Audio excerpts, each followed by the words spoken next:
அதனால் கண்டச்சனியாக இருந்தது. யாரோடையும் சேர்ந்து எதையும் கூட சேர்ந்து எவனையும் நம்பி பேசக்கூடாது. ஏன்னா பேசணும்னா அவன் இல்லாத பொல்லாதது ஒன்று திரிச்சு விட்ருவோம். அதனால் ஏதாவது சிக்கல்கள் வர வாய்ப்பு இருக்குது. அலைச்சல் திரிச்சல் இருக்கும், கைகாலெலாம் வலிக்கும், தலை வலி பிச்சு எடுக்கும், மன உளைச்சல் இருக்கும், மன சஞ்சலம் இருக்கும். சனியின் பார்வை உங்களுக்கு சுகஸ்தானத்தில் வண்டி வாகனங்களில் கவனமாக போய்தான் ஆகணும், வேறு வழி இல்லை. இடம் விட்டு இடம் ஊர் விட்டு ஊர் போகிற பொழுது புதிய மனிதர்கள்ட்ட பேச்சுவார்த்தையை குறைச்சிடணும். எவனையும் பார்த்தா நல்லவன் நினச்சிடக்கூடாது. அம்புட்டு சகுனி 999. அதனால் உடல் நலனில் கூடுதல் அக்கறை எடுத்துக்கொள்ளணும் கண்டகச்சனி காலத்தில். அது ரொம்ப இருக்கணும்.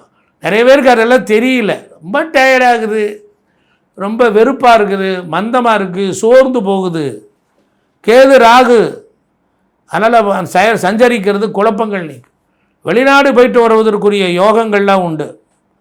அதனால் குரு பகவான் 11 இடத்துக்கு வரும்பொழுது தொழில் வளர்ச்சியை குறிப்பார். உத்தியோகத்தில் ஏன்னா 10க்கு 2ஆம் இடம், 10ஆம் இடத்துக்கு 2ஆம் இடம் தனஸ்தானம். அப்புறம் ராசிக்கு லாபத்தை கொடுக்கக்கூடியவர்.